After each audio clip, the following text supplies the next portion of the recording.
Here we go. Hello, everyone. Thank you for joining us for our 5th webinar as part of the MACAAL Friends at Home series we started a few months ago. I'm Janine Gaëlle Dieudji. I'm Exhibitions Director at MACAAL, the Museum of African Contemporary Art in Marrakesh. And today we have three fantastic guests. Adama, who is connecting from Milan, and Moataz, who is live from Cairo, and Odile, who is live from Accra.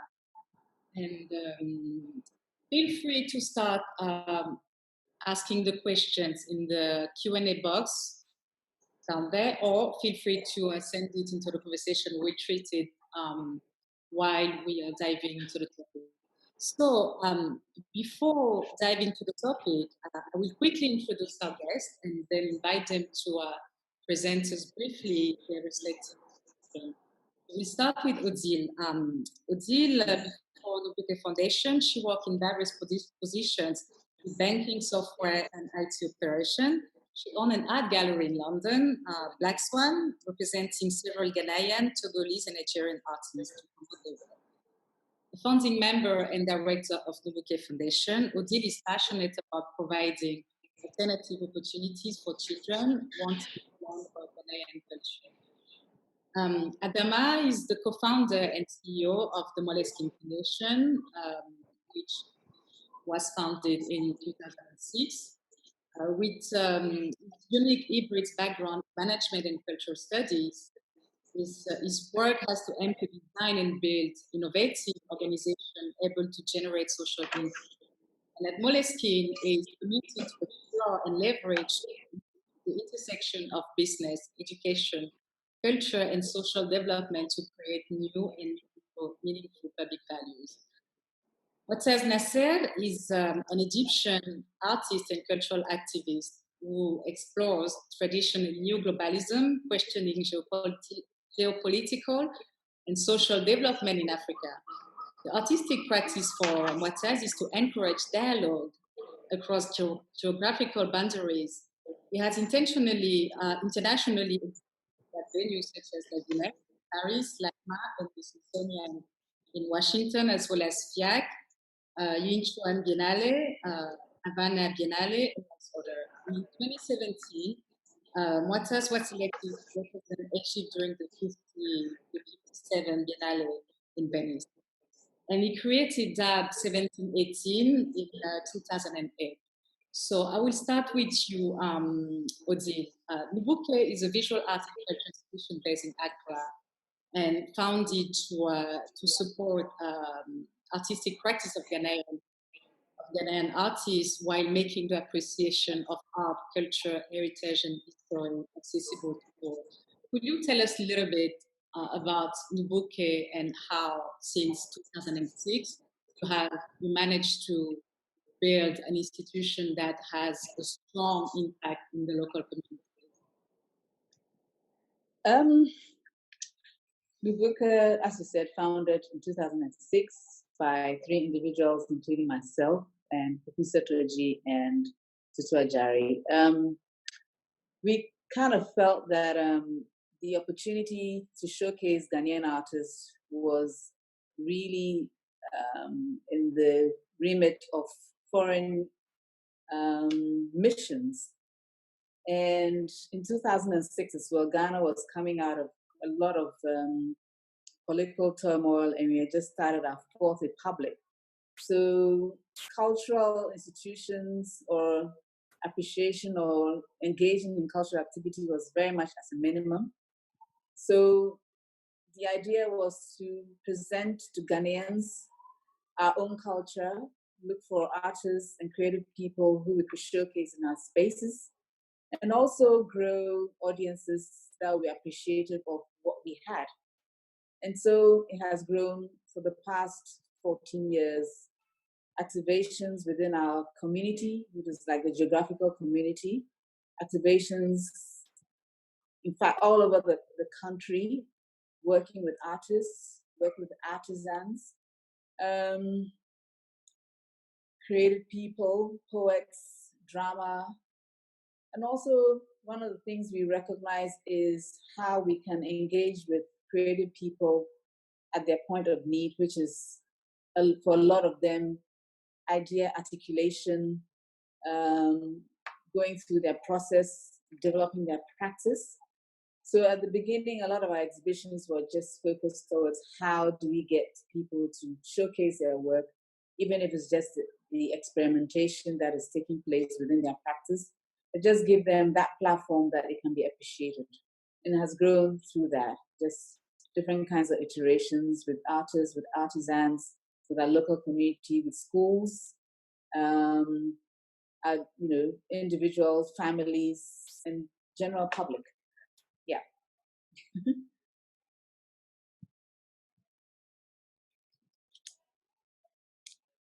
Sound? Yeah. I can't hear you.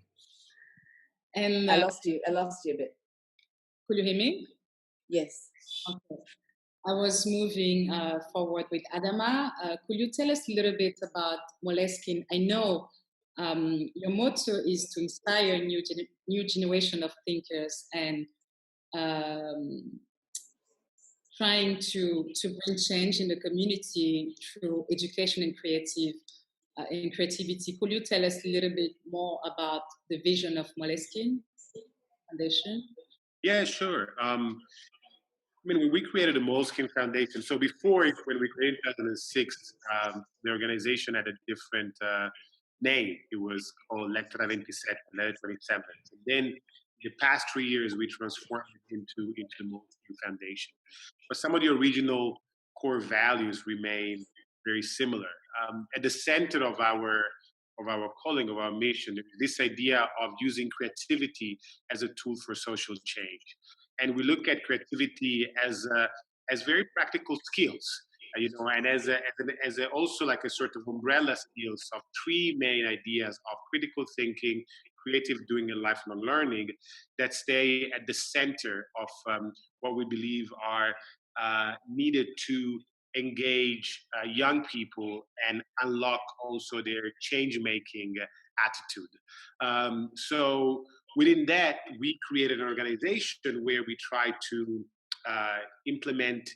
develop and implement initiatives with strong partnerships, where the idea is to basically bring these high quality and unconventional educational experiences to communities that not necessarily has the chance to have access to these type of experiences. So within that, in the past years, we've been in more than 20 countries to basically bring these type of programs and build, this idea of local communities within, connect with local communities and then reconnect them on a global scale. And I'm actually very happy to be on the panel with Moataz. As a few years ago, we were together in Cairo, and we brought one of the programs at Darb, and it was quite a lot of fun. All of you have worked together, actually. I know Moataz have collaborated with Odile, and Adama have collaborated with Moataz. So now we move to Cairo. I think, Moataz, you're connecting now from Darb, actually. Yeah, I'm there.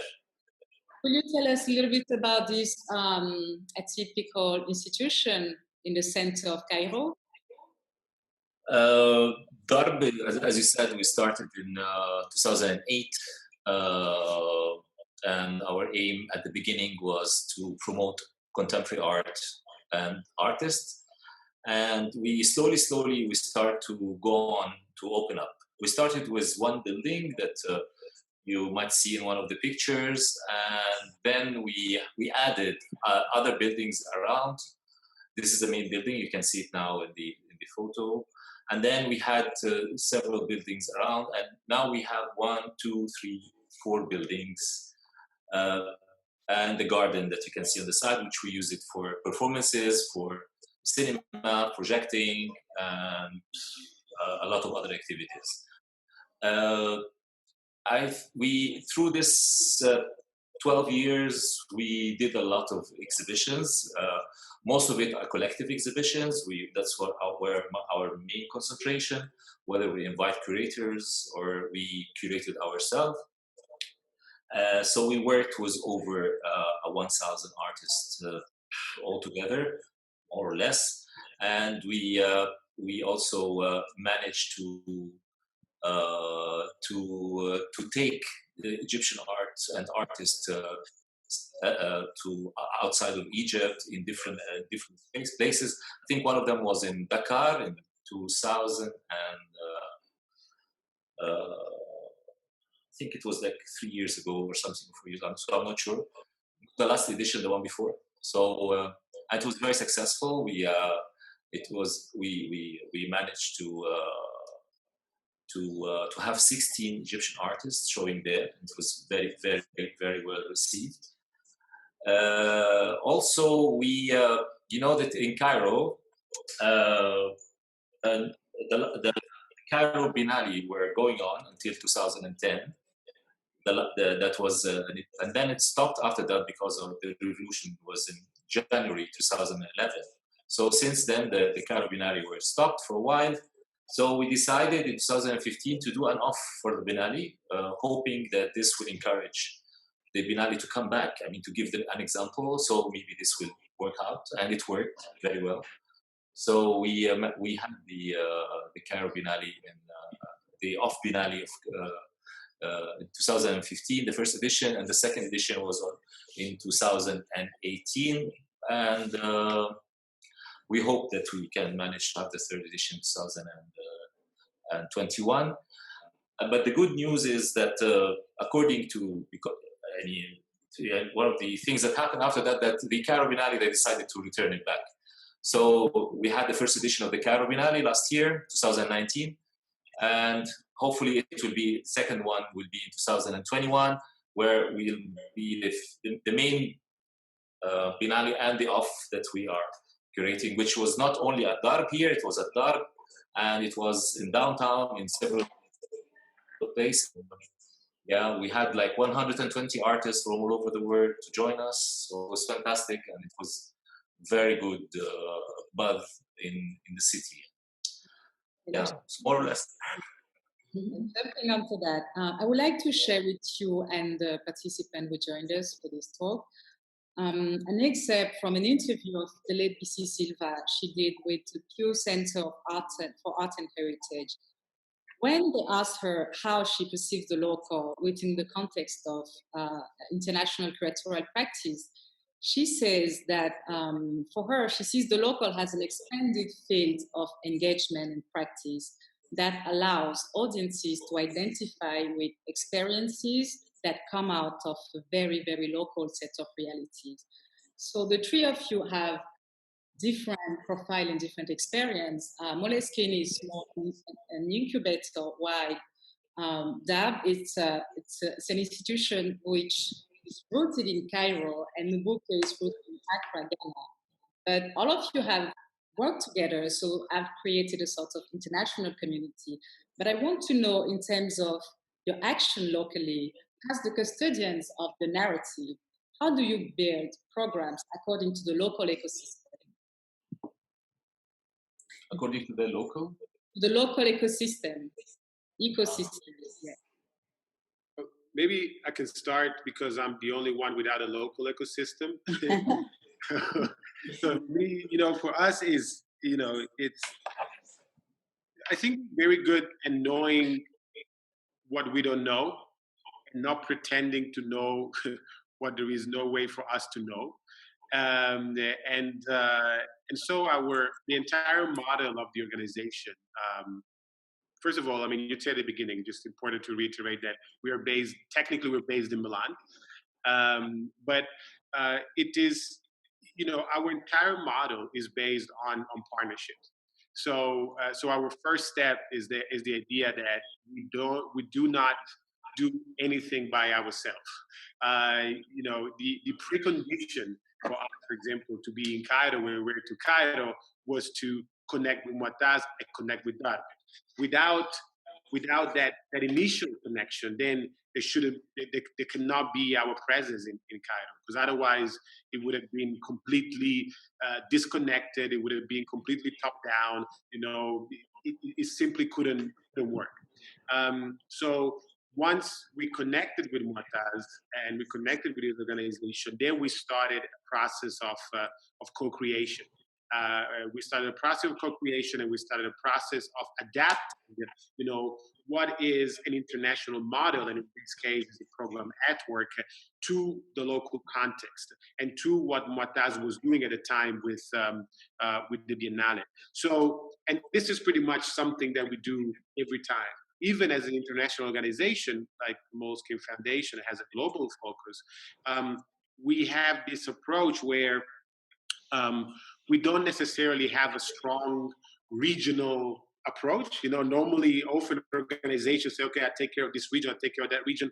We have that a little bit, but actually the truth is that we work through our network, and we try to build long-lasting connection, and especially human connection, where things can be co-created, co-curated, and we know that we can try to bring, an added value that sometimes, we try to connect with what is needed locally. We use this word that is often abused of creating like a situation is global. Obviously we try to bring the connection, a global connection. We try to build this network that we build internationally over the years, but then that would be completely meaningless without the capacity to go vertical in a specific context. And that is the part that we need to do with our partners. And so partnership is the key element to then just to start all the process. For the audience, maybe who are not familiar with your work, maybe we can quickly watch the short video you did to present all the initiatives you did with different partners all over the globe. Sure. Can we play the video, please? Here we go.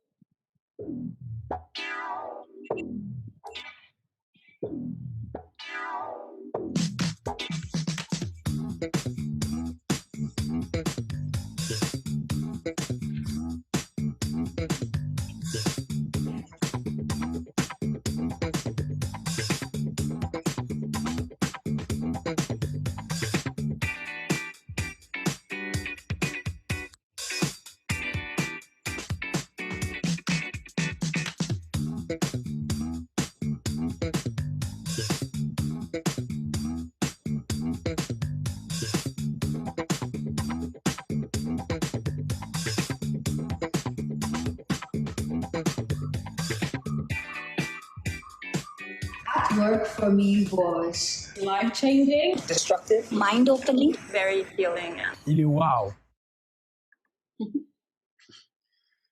Yeah. So just to give you a little bit of context, this is one of the main programs of the foundation. Is an Ethereum workshop, and this was the video of last year's tour, and it was titled, and it was basically developed under the theme of Where is South? Team given by our common friend and older brother Simon Jami, that has been the co-creator of this program, and is actually the program that we brought to Darb a few years back. Yeah. Also, Simon was the curator of Biennale, by the way. He's the main curator. So this is also one of the things that brings everybody together. Your voice again. I was saying, so you have many connections together, and indeed. Yeah. And actually, it was a very, very successful workshop that we did with Adama and the group there at that time, and we I think that was 2015, and in 2000, and of course we had like 20 students at that time that took part in the workshop. 5 of them joined us as artists in 2018, and that was fantastic, actually. A good result for Absolutely. So just to Yeah. We're all curious about something because, yes, you all have different profiles. And you, Moataz, you're an international renowned artist, actually. So everyone is wondering, and we have a question for you about that specifically. You're an artist, but as well as a cultural actor. And Moataz Kilito is asking, how is your heart is it for you to manage at the same time an initiative program as Darb and being an international and having an international career as an artist? Actually, the voice was cutting and on, but I can imagine what was the question about. The question, it's okay. The videos are still, and I don't hear you, but I think you hear me, right? Say yes. Hear you properly. I was asking, how do you how do you navigate between your international career as an artist and as the founder and at that?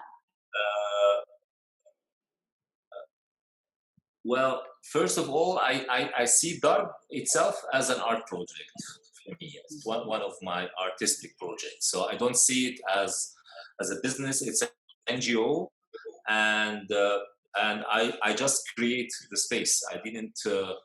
I was involved for at the beginning for a while in the how to to direct it by myself, and then I found that this is too much for me and it's taking too much of my time. So I start to have a good team around me. Slowly, this team grow, and they are managing it very well. I'm just like now I'm I'm in the backside, and I'm just an advisor. Let's say I think of ideas, I bring it to the table, I talk to them, and they manage to create it and to bring it to life. So actually working with artists is very inspiring all the time, because you always see new things, and it's good to exchange knowledge and to exchange ideas. It gives me myself a good chance to communicate with the local artist, which was like maybe some of them was not. They think, okay, he's an international artist, so it's hard to reach or hard to talk to or hard to exchange. But actually, Darb gave me the opportunity to communicate and to have and to share my experience and their experience, and to learn more about their experiences. So actually, it was a very good thing for me as an artist myself. It helped me a lot.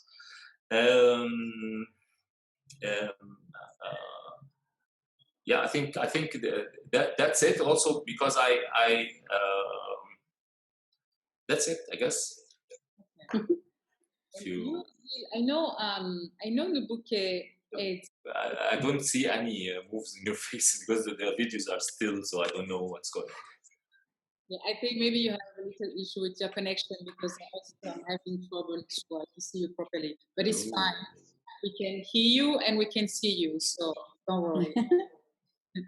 And Odile was talking about Nubuke because I know that you have this beautiful building in Accra, and that's you're managing, and the program you're building, which you're trying to build a relationship with the local, but I also know you have different initiatives in the regions too. So could you tell us how you listen to the voice of the community while building the program you've been developing through the years?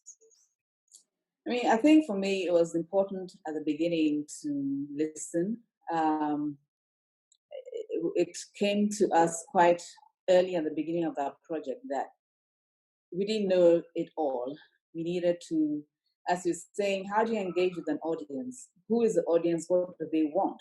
How do you communicate with them? We didn't know. It was almost like an experiment we were starting off with, and we needed to be open to allow people to communicate with us. So that has happened over the past 14 years. And we spend a lot of time actually also leaving Accra and going into the regions to engage with different audiences, listening, trying to figure out what it is the artist's role is, or an art institution's role is within the community, which is why we find ourselves sort of doing design intervention programs and bringing artists and artisans together. But again, also, what is it that we are creating? It was something which I felt was new and also quite exciting because we could fashion something tailored to us and not sort of tap into an audience or a form which already exists somewhere else. So for me, it was exciting that we created something which we wanted, which we could understand, which we could engage in, and sort of take away the boundaries or whatever restrictions there are and create something new. So really, that's why we open our doors to drama, poetry, performance, music, and allow those creative people to engage within themselves and find their own voices or their own expression without actually being down any narrow definitions of what their creative expressions could be. So that has happened. We kind of find sometimes that when we have programs that we're curating, you find the artists would team up with the poet, with a musician or a performance artist to create their own expression, because that's where they feel comfortable. And again, within the community, what language are we speaking? How can we communicate in a language which is accessible and not alienating? And it's something that we kind of work on and find ourselves constantly sort of drilling down to find better ways to communicate and not create a center which, you know, is isolating. So, you know, occasionally, you know, very often we just go out into the community, find people to talk to. Have you been here? Do you want to come here? And engage with the children with little things like workshops and poetry or just playing in the grounds to get them familiar with what happens within the space, and also encourage the artists to even engage them in their work. What do I do? Why do I do it? Why do I use this material? Can you understand what is going on? Can you also re-express my art form in the way you would like to? So things like that have been going on just to create a better understanding of what it is that happens within, you know, an art space. So that's ongoing. Yeah. And what kind of collaboration did you do with Moataz, actually? We want to know. So with Moataz, we are all part of the Arts Collaboratory Group. The Arts Collaboration Network is a network of 25 institutions, really from, sorry? Around the world, I'm saying. Yeah. So South America, Africa, Southeast Asia. So pretty much institutions set are individual creatives, just trying to push and make them their presence felt within their own spaces, just really believing in the contemporary practice, artistic practice, or creative people showcasing their work, getting their work appreciated by audiences, getting out into the community, engaging with audiences. And every context is different. I mean, the South Americans find, you know, they are dealing with quite a lot of social injustices. I mean, social injustices are across board. But one of the things that I find with Arts Collaboratory is that when we meet each other, we find that we're all really trying to do important things for our community, in spite of whatever context that we're coming out of. We believe in it and we're fighting for it. And so we kind of, as a network, sort of anchor off each other and support each other in what we do. And it's also, for me, a way to give opportunity to the artists to learn from their peers within the network or other art professionals within the network. So we have a lot of programs to develop the practice of the artists also within our networks. You said something very important when you said we need each other. And I think it's somehow the core of this conversation, because, you know, in the midst of the social crisis happening all over the world now, institutions have been pointing out about, their the support they've been showing on social media, but people are asking them, instead of supporting when it's hitting, what can we do? What kind of action can we do? Can we start to involve the communities more? Because I know all of us, because I also talk in the name of MACAAL, we try. I say we try because I know it's not easy. We try to involve the communities in our programs with school visits and education program and community events. But how, like for you, Adama, Moataz, and Odile, what do you think we should do to really to fidelize and to really involve the community and to build an inclusive spaces and inclusive platform for the communities? Because we know when you talk about museum, it's something exclusive. When we talk about culture, we think about something elitist. So what can we do to really strengthen what we're doing to having the community to feel home when they attend our initiatives? I mean, for me, it's always a work in progress. Depending on what is showing in the gallery space or programming that we do, we try to determine how we can work with the community or determine which particular community we feel we could best engage with. We try to plan our programs in advance so that we can give these institutions. I mean, one of the problems that we have with the state schools in particular is that they have such a very compact calendar for the children that unless they have enough notice, they're not able to bring the children to participate in our programs. So we have to try and get notice to them at least 6 months in advance so they know this is what is happening here. I mean, recently we've just started bringing the children back in, but in very small groups of maybe 6 or 5, so we can do kind of like social distancing type engagement with them, because I feel with everything going online, there's a large amount of people who are going to be disenfranchised. They don't have the capacity or the means to get onto an online platform. So they're all around us, and they're excluded from quite a lot of engagement which is now taking place on the online platform.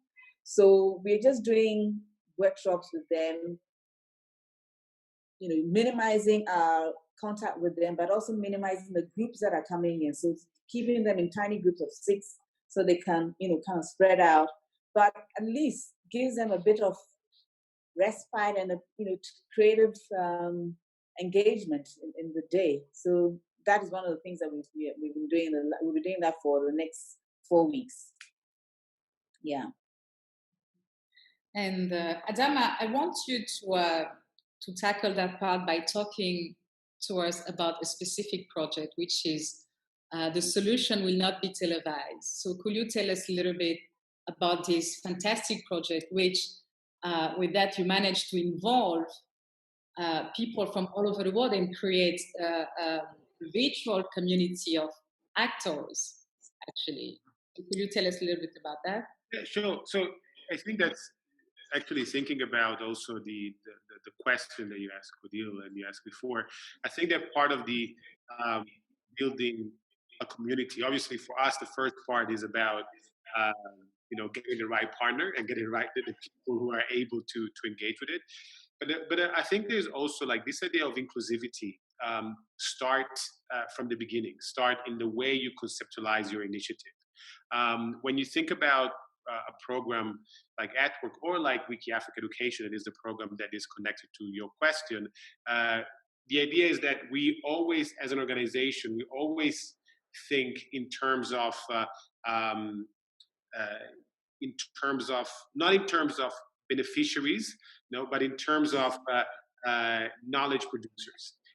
So what this means is it means that whoever is your target audience in our programs become also the producer of meaning, we're producer of content. So that kind of allowed to kind of separate, this idea of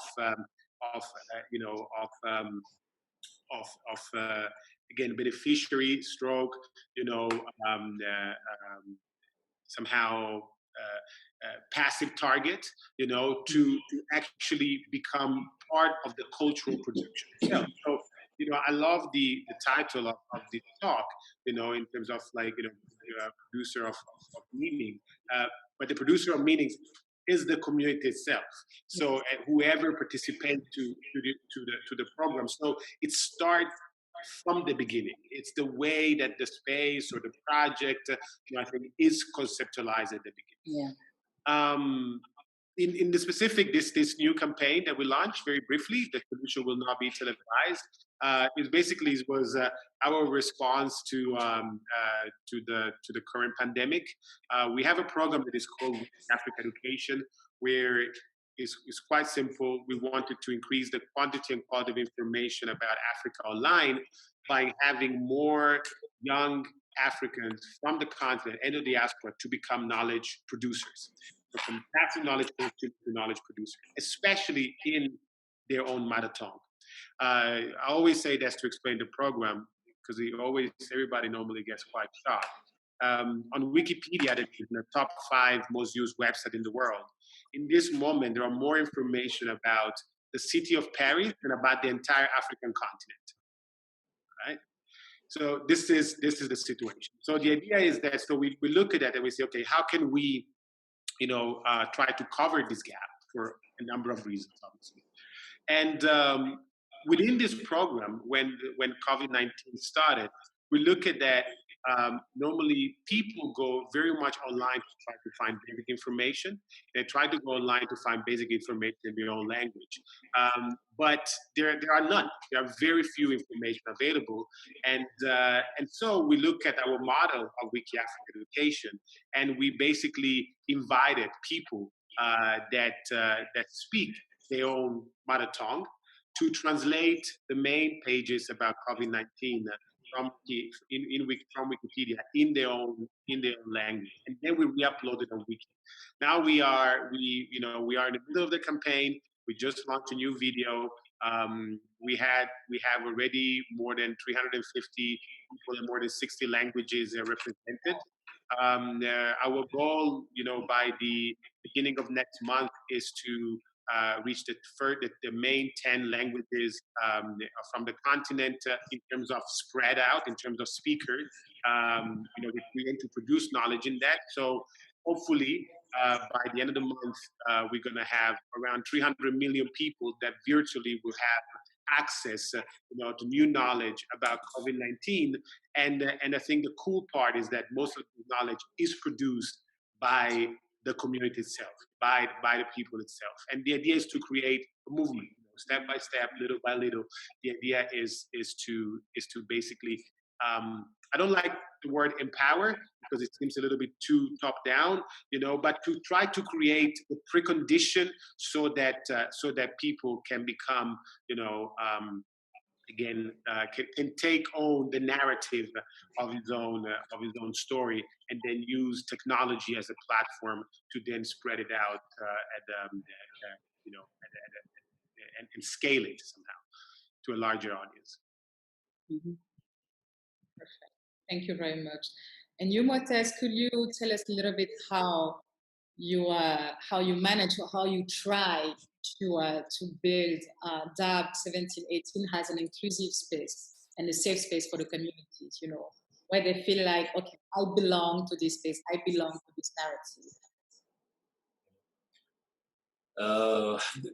At the beginning, starting Darb was, for me, because I felt that we're missing spaces like this where people and artists can go and express themselves and feeling free. There was like very little at that time. Now maybe we have more places now, or spaces now, but at that time there was only 1 or 2 that are working, and it's definitely they were not enough.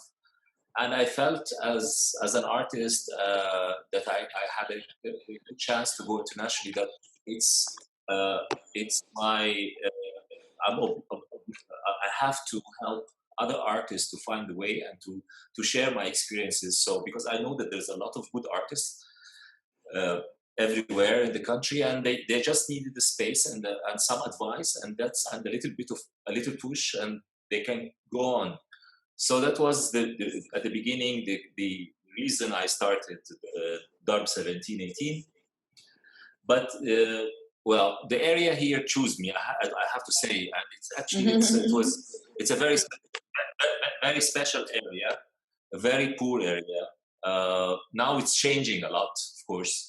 But at that time, when I started doing Darb, at that time it was it was a bit hard for the community around me to receive the place. Actually, I wasn't thinking very much about.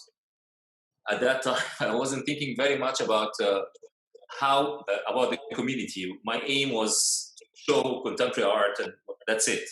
But I found myself in front of a case that I have to because first of all, the community around me, they start to look at the place, and I'm sorry to say that, but anyway, they saw the place as actually they call it our house.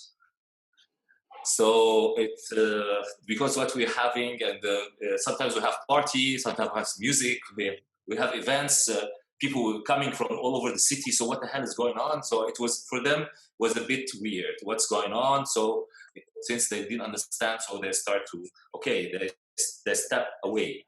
Okay, so I found out that I have to work hard to gain their trust.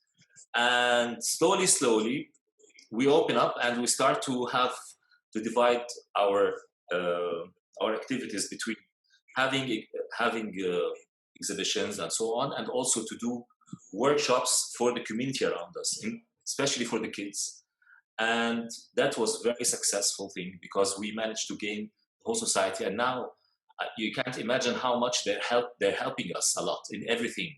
I mean, building the place, adding new spots, painting the space, because we almost paint every month after every exhibition. So we have they come and help us cleaning the area, taking care of the guests when they come. I mean, it's like for them it's a privilege when they found somebody coming from the road of the metro. It's where most of the people reach us. They take them.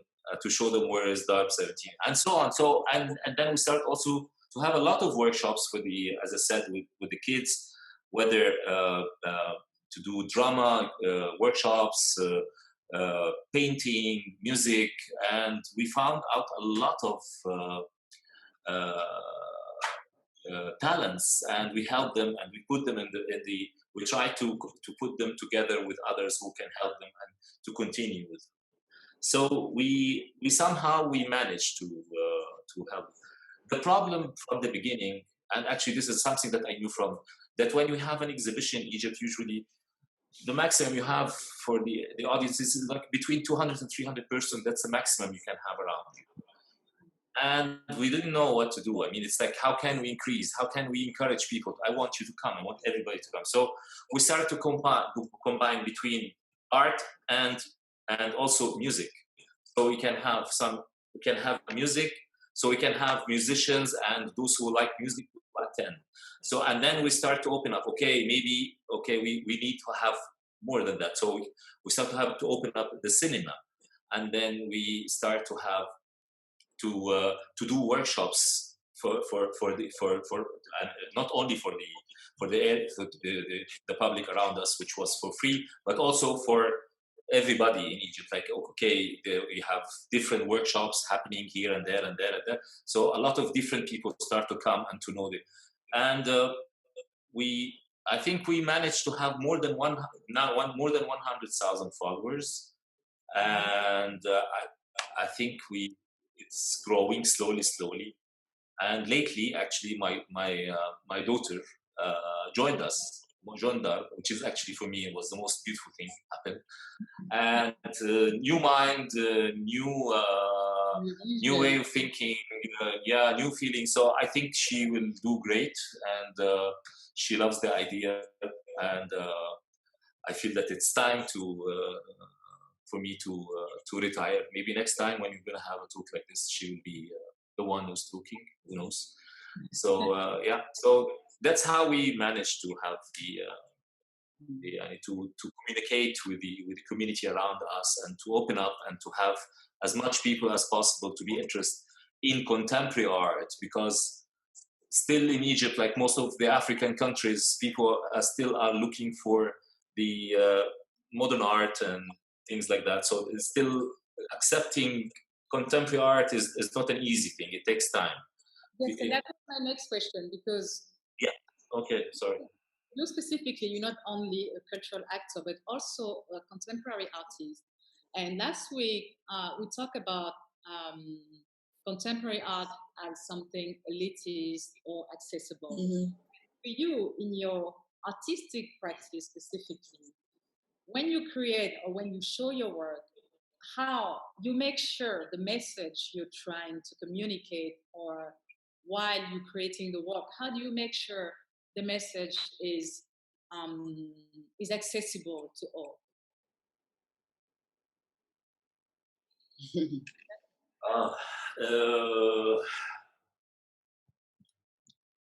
Actually, the answer might not be exactly what you're expecting, because I rarely show in Egypt.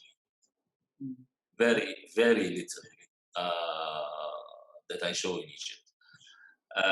First of all, I don't show my work at Darb, because for me this is ethically not correct, so I don't do that. Secondly, I don't have a gallery here, and I'm not invited to participate in the exhibitions or the things that that run by the Ministry of Culture. They exclude me from that. So it's for me. I don't show my work in Egypt except very rarely, and but it's interesting. Most of my work on. I asked you the questions, and you focus on Egypt. But what I also want to point out is, in a global village, as the world is now with internet and every tools of communication, it's difficult to think about that locally. Actually, that's why I also wanted to talk about the global community, because, as you said, we tend to think the access to a contemporary art or cultural institution, it's difficult on the African continent, but it's not only the specificity of the region. I think even in Milan, in Paris, in New York, you still have some communities who don't connect to the cultural field. So even when you exhibit abroad, and maybe on that, Adama and Odile can also talk about, like, how we can make what we do in quality of cultural actors. How can we break down the message for the community all over the world, not only our communities here? So your work, when you exhibit in, let's say, in Italy, because I know your gallery is Italian, it's not given that, the Italian audience or the local people from San Gimignano, where your gallery is, can interact with your work. So how it's mostly well, I don't want to lecture talking about what is art and how is art to me, but I try to say it in little words, that art for me is a language, is my best language. I can say whatever I want to say better than speaking, than my words that I can say. So it's my language, and I know how to put it in proper words, so people can easily understand it. and that's how I reach people. And also, I'm talking about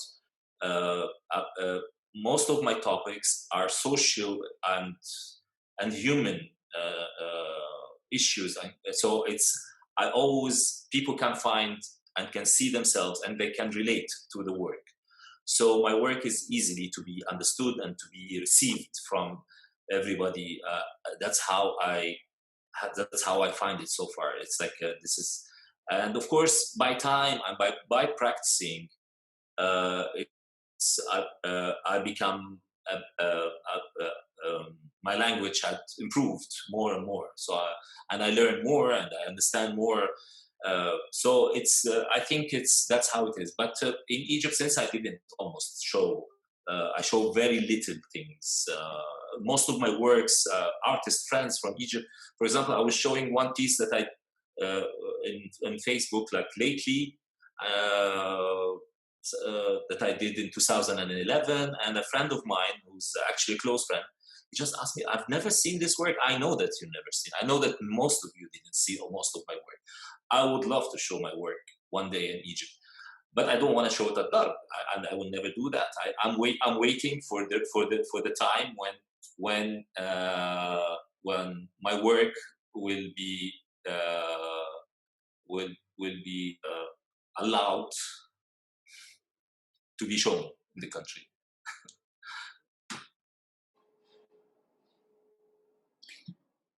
And you? Well, yeah, I think we are not going to assume the position that we can communicate to everybody what we do. But one of the things that I find that sometimes artists trying to be erudite or whatever, I just say, just be simple. Not everybody's going to get your idea, but you're trying to communicate something, and you can just use the simplest of languages to communicate. And it's, for me also, it's a work in progress. The dynamism of the art scene means that, people are, bringing in different expressions, different materials, using different ways to express. Installation art, I mean, is now de rigueur in Ghana. I think maybe 14, 15 years ago, you'd have found that most artists would be practicing works on canvas. So it's for us as an institution to begin to find ways that we can engage and let people understand what is happening. It's not everybody who's going to get it. And I don't think I'll beat myself up on it. Because I find also that we are straddling so many cultures. We have the formal education, which is built on a curriculum which started off from, our history or of the colonial past, even though it's been, amended quite a bit, but we still have that legacy. And then you're situating it in a language which is not ours. A lot of Ghanaians find themselves straddling like the English type of culture as well as our traditional culture. You might find majority of us are speaking English and speaking one or two other traditional languages. The language is coming with its own culture, with its own meanings, with its own world. And so it's sometimes I find you might be asking too much to ask the artist to be able to articulate across all these platforms. So as much as possible, we try to get people to understand, because sometimes the concept is not coming from within, then people say, what's this? There was a story once, we had a panel discussion with a gallerist who had children coming to the gallery. And she said, this very tiny boy stood in front of one of the works and says, what do I do with this? I mean, it was just kind of encapsulating his bewilderment. It's like, what do I do with this? And those are the people that you want to be able to get to understand what exactly happens. And it takes time. So for me, it's to start with them at a young age so that they're beginning to engage and beginning to understand the language, the culture, everything. It's a work in progress. Yeah. Well, just quickly, I think for us is obviously it's different. As a cultural institution focused on education, art become a tool. So the creative process becomes like a great tool to develop critical thinking, and so we use it in this way. One of the reasons why, for example, we created a collection created on artistic notebooks is not only because our name is Moleskine, but it's also because we saw also the value of creating some form of artistic expression, or creative expression, into a medium that everybody can relate to. It was quite fascinating.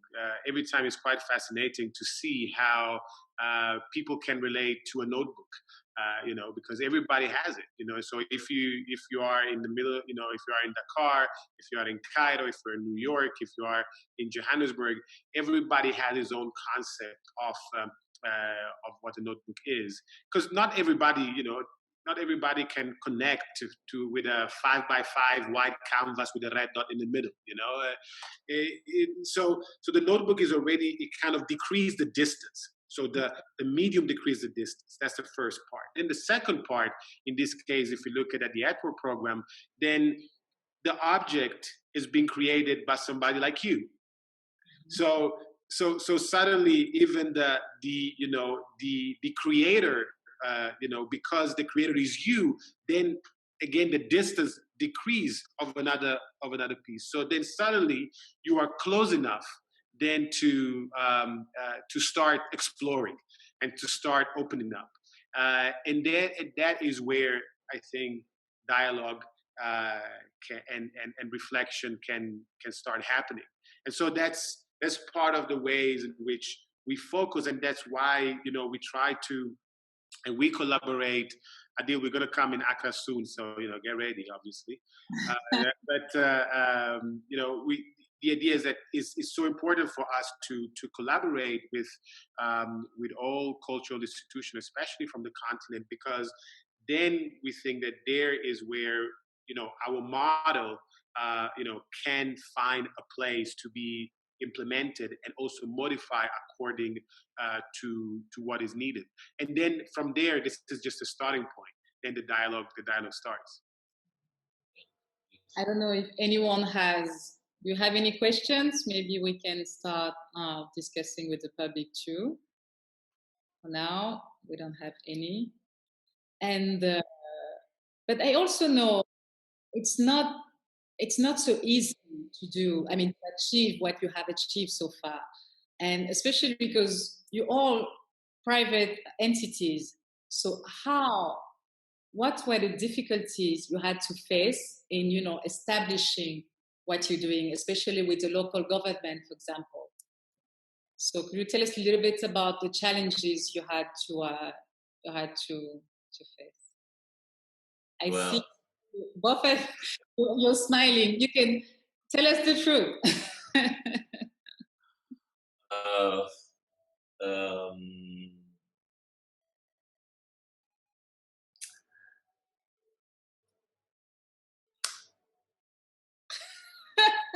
Perfectly said. Good. Yeah. It's we are trying. We are trying hard. I mean, we always, artists always trying to exceed the limits and to cross the borders and to fly, to have the wings open and to reach the sky. So nothing can really limit you and to stop you from being able to say what you want to say. This is something that will take time. But as far as we are existing, and as far as are we still living here in the country, and we love it, and we want the best for it. So sooner or later this will happen. It will take time. It's just a matter of time. We have to keep on trying and so on, and it will happen. Yeah, I mean, it's definitely there's limits, and we have to see how we can express ourselves within the tools and the language that we have. I mean, we have an amazing language that you can work metaphysically even. So how can you use your language to say whatever you want to say? To reach and to allow your ideas to reach the people. So without being that aggressive or that so how can we do that? This is a kind of practice, and actually I believe that the more pressure, the more hard the more creative artists become, because they have to find the way to be able to say what they want to say. So it's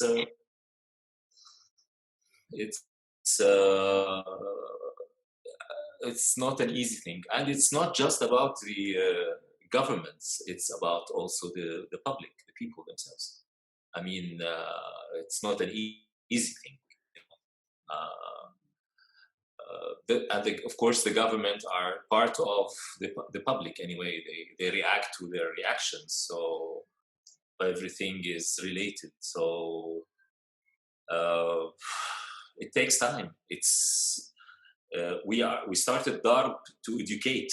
The main reason is to teach people. Yes. I mean, now to have the little kids that were a few years ago throwing us with stones when we coming here. Now when we have them coming and trying to look at the works when we're showing at Darb, and asking what is this, what does it mean, what he wants to say, or even trying to explain to each other what's happening there. This is what we are. This is our success. This is what we did. I mean, this being here, when you find this happening, this is close. اقفل النور. Sorry. Yeah, so that's it.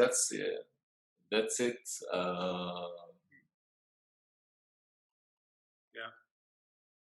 I know that I hope that you understand what I'm saying, but yeah, of course. No, it's very clear. As you say, I think it's very simple. As you said, we have to keep trying. And someone asked, what kind of advice we could give to artists who are looking to become cultural actors? And I want you all to also jump on that. Artist is a reflection, and his art is a reflection of his society. And I think we are all in the same, the whole world are in the same box, more or less. I mean, you can see, like now watching what's happening in the United States, for example, all the images I'm seeing and the videos, it reminds me of the January 25th in Egypt, as if I'm seeing the same people, the same anger, the same reactions. So we are all sharing the same thing all over the world with different images or the different things, but it's the same. Everything is happening around us. We are all under this kind of limits that you can't exceed, but you have to keep pushing to. So, and it will work finally. For sure, this will work. And it's a matter of time. It's just like keep on trying, don't give up, have hope with life, and it will work. Mm-hmm. So, well, I was very vague in my answer, but anyway. No, perfect. I think we get the message. It's keep trying, and I ask you the same question, Adama and Odile. with all the challenges you have to face, you had to face, what advice would you give to someone who wants to, to start something, to work for the community?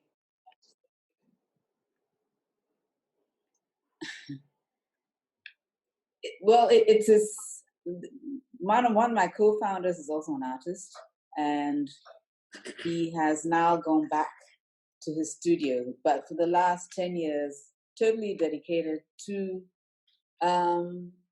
seeing Nubuke succeed. I mean, it is a lot of work. You need to be dedicated and need to invest in what your dream is. And this was our collective dream. We wanted to have an institution that was Ghanaian, representing Ghanaian artists, opening a window to the world as well, and opening the space to creative people and to Ghanaians to just come and spend their leisure time here and enjoy being part of creative spaces. When you talk about what happens within the bigger collective, which is like the state and what happens, it's really up and down. It's almost like looking for the Scarlet Pimpernel. Sometimes you hear this support coming in and you spend a lot of energy looking for it. There's been quite a lot of initiatives by the state. We all know about the Ghanaian Pavilion in Venice. But it's not so apparent in the support of artistic practice. You'd find that a lot of the artists who are shown are really artists in their own right. And what we have to concentrate on is what happens at the very beginning when an artist graduates and is looking at the landscape and says to himself, how do I become a full-time practicing artist? There's so much practice, development, investment that has to go into their career, into their critical thinking skills. How do I practice? What do I practice? What is the medium that I want to use? Where do I show? All those things into the investment in their process needs to be done. And institutions like ours are the ones who have positioned ourselves to do exactly that. Because if that is not done, we will not have any artist support to show.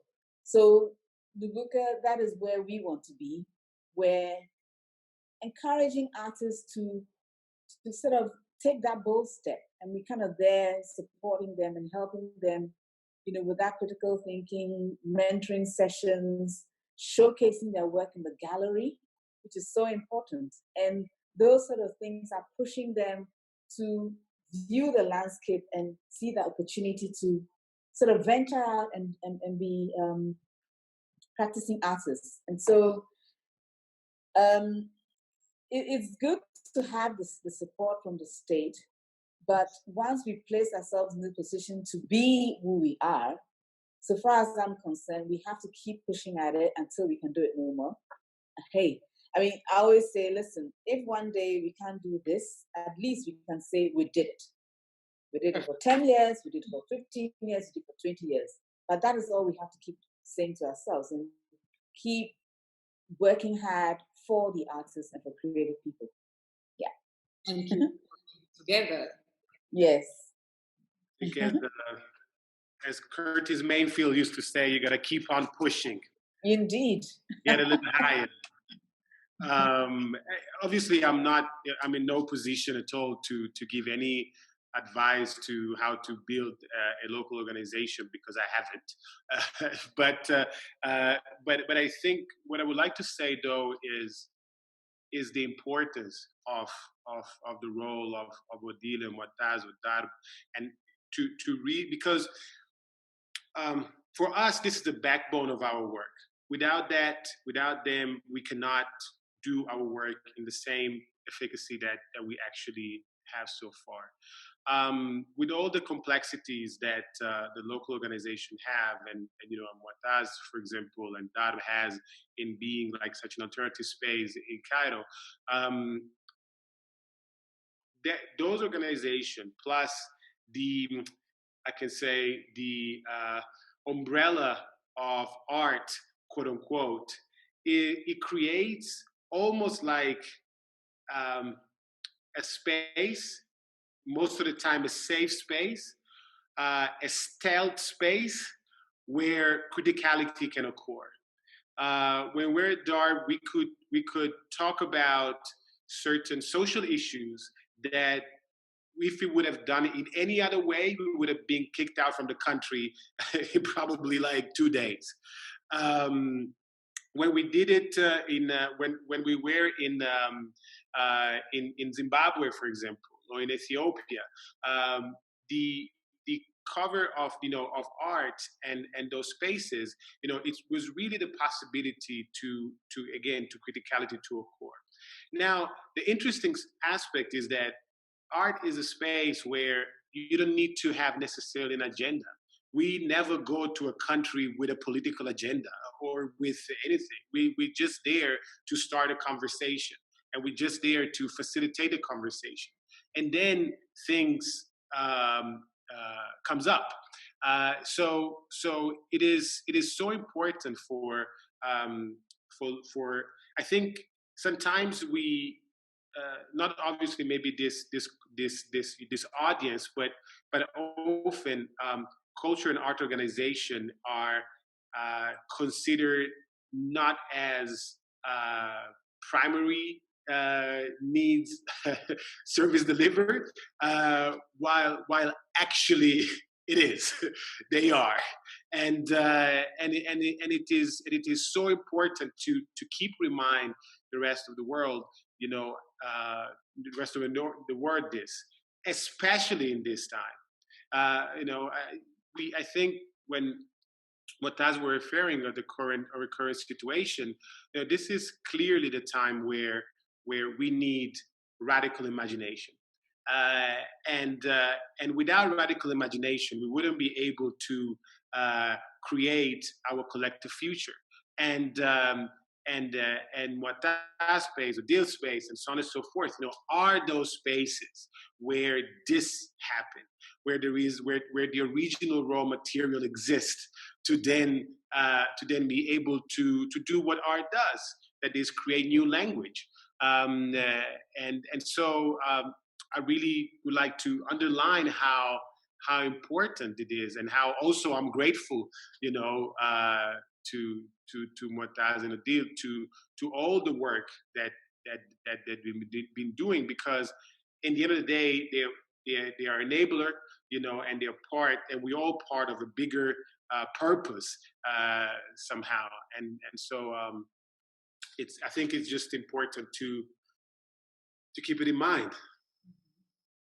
And the work they do, actually, or the work we do here, also facilitate the work you do, because without those local realities, it will be difficult for you to develop your project locally.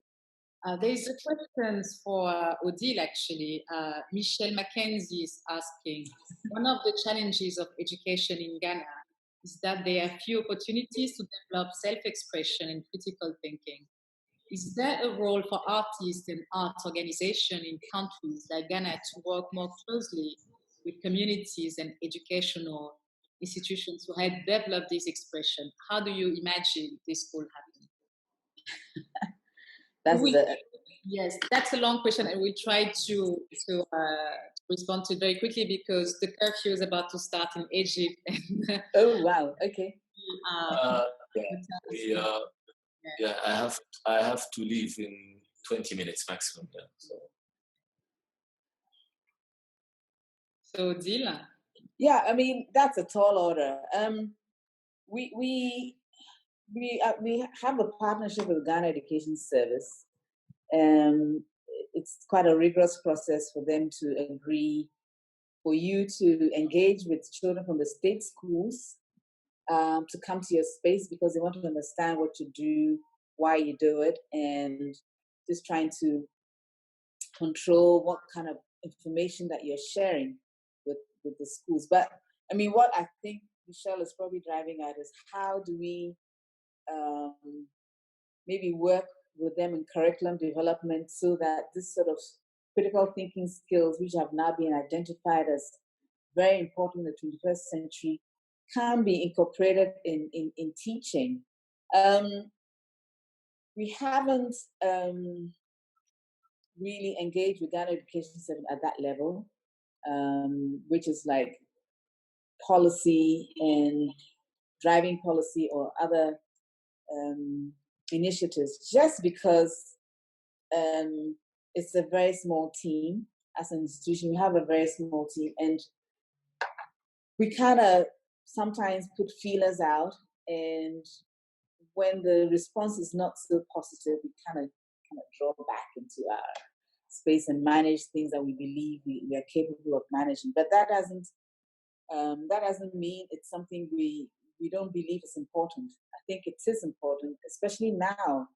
I find that a lot of things which happen in our nation could be easily addressed if people can think out of the box. And that comes with sort of opening up their minds to different expressions, different ways of thinking, different ways of approaching things. But because of the way we are taught, our teaching practice really limits people from being experimentative or from expressing their views sometimes. And so brings things back to a very narrow way of approaching things. And I find with a little bit of creativity and experimenting, a lot of things which we are facing or issues that we face would actually not be issues at all. So I guess it's for us to see how maybe even within our networks, artistic networks, we are able to find ways to think about how we can talk about these skills which are missing in our teaching and our approach to work, especially in the civil service of state institutions. Perfect. I don't know whether I've answered her question or not.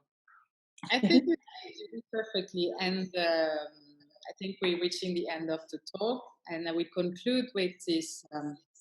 Norbert Elias used to talk about the spider web, and describing the spider web as a sort of, like, when something is happening in one point, it also affects the powerest point of the system, actually. And I think we currently living in the midst of these kind of spider webs, the pandemic of coronavirus and the social riot happening all over the world affect us as human beings and also as institutions to think about how we think about our models and how we have to include more our local communities as well as our global communities. So I thank you. I thank all of you for making time to have this conversation with us. And I invite people to visit your website or your social media. And if you want to be part of the fantastic project Wiki Africa leads by Moleskine, go to the Facebook and be part of the solution. So I think that's the core of the conversation. We all have to be part of the solution. The more we talk and the more we get involved, bigger our community will be and stronger as well. So thank you very much, and see you soon in real life or in virtual life. Thank you. Thank you. Thanks for